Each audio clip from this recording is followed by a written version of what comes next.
بیشتر لڑکیوں کے اندر کچھ کمیاں پیدا ہو جاتی ہیں جس کی وجہ سے والدین بہت پریشان ہوتے ہیں۔ کمیاں کیا ہیں، کس قسم کی کمی ہے؟ اکثر لوگ اس کو سمجھتے ہیں کہ چکر میں ہماری بیٹی ہے، چکر آ رہا، چکر ہو گیا ہے، اس کو کسی قسم کی بلا اور وبا نے گھیر لیا ہے، اس پر طرح طرح کی پریشانیاں آتی ہیں۔ دیکھیے، پریشانیاں آنا ایک الگ سی بات ہے اور چکر ہونا الگ سی بات ہے۔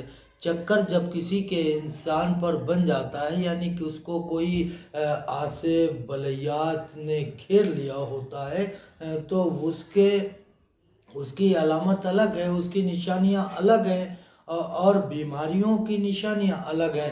اکثر والدین بہت پریشان ہوتے ہیں کہ ان کی بیٹی کے دانتی مسنے لگتی ہے، بے ہوشی ایسی طاری ہونے لگتی ہے، تو وہ سوچتے ہیں کہ ہماری بیٹی کو کسی عصبی چکر میں میری بیٹی گرفتار ہو گئی ہے۔ طرح طرح کے عاملوں کے پاس جانا، مولانا لوگوں کے پاس جانا، ان کے لیے تعویذ گنڈا وغیرہ وغیرہ کروانا، ان کے انتظامات کروانا، لیکن ان کو کوئی فائدہ نہیں ہوتا ہے۔ تو فائدہ دیکھیے، اللہ تبارک تعالیٰ نے جتنی بیماریاں بنائی ہیں ان سب کا علاج بھی نازل کیا، ان سب کا علاج بھی بتایا، لیکن ہر چیز کا طریقہ الگ ہے۔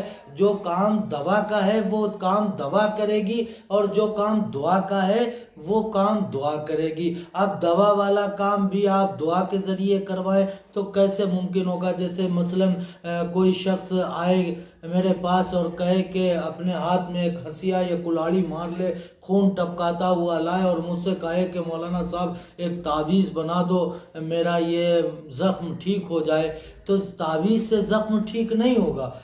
زخم جو ہے وہ مرہم سے ٹھیک ہوگا۔ لڑکیوں کا معاملہ یہ ہوتا ہے کہ جب ان کی عمر 12-13 سال کی، 14 سال کی ہو جائے تو والدین کو چاہیے کہ ان کی نگرانی کریں۔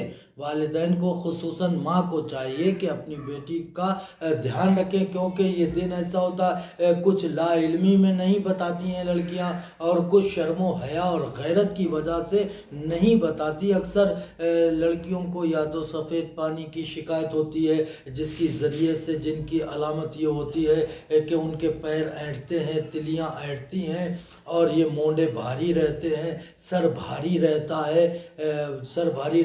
یہ شروعاتی امکان ہوتے ہیں، یا تو ان کو سفید پانی کی شکایت ہے، یا جو ہے پیریڈ میں دقت ہے، کمی ہے، اس وجہ سے یہ چیزیں جو ہے لاحق ہونے لگتی ہیں اور ان کی علامت اس طرح سے ظاہر ہونے لگتی ہے۔ پھر رفتہ رفتہ جب دن بڑھتے جاتے ہیں تو یہ کمیاں ایک ایسی بیماری کی شکل اختیار کر لیتی ہیں، جیسے کچھ لمحات کے لیے اس پر سکتہ ایسا طاری ہو جاتا ہے، جیسے اس سے کچھ کہو اس کے کچھ سمجھ میں نہیں آتا۔ تو ایسی حالت جب والدین دیکھتے ہیں، گھر والے دیکھتے ہیں، تو کسی عامل کے پاس، کسی مولانا یا پیر کے پاس لے جاتے ہیں، اس کا دعا بندگی کرواتے ہیں، وہ انتظامات کرتے ہیں، لیکن کوئی فائدہ نہیں ہوتا ہے۔ تو فائدہ ہوگا کس چیز کا؟ کہ جب آپ کے بیٹی کے اندر کمی ہے جس کو دوا کی ضرورت ہے، آپ اس کا دعا سے علاج کروا رہے ہیں تو نہیں ہوگا۔ تو اس کے لیے کسی کامل بہترین حکیم کے پاس جائیے اور اس کا دواؤں کے ذریعے اور غذاؤں کے ذریعے اس کا علاج کروائیے، ورنہ یہ کمیاں آگے بڑھ کر دورے کی شکل اختیار کر لیں گی، اور جب آپ کی بیٹی کو دورہ پڑنے لگے گا تب اس کا لاکھ علاج کرائیں، بہت مشکل ہے جو وہ کامیاب ہو، اور آگے چل کے اگر اس کا شادی بیاہ بھی کر دیا تو آگے چل کے بھی اس کو دقت ہی ہوگی۔ لہٰذا والدین کو میرا یہ مشورہ ہے کہ جب آپ کی بیٹیاں یا بیٹے 13-14 سال کے ہوں تو ان کا خاص طور سے خیال اور دھیان رکھیں۔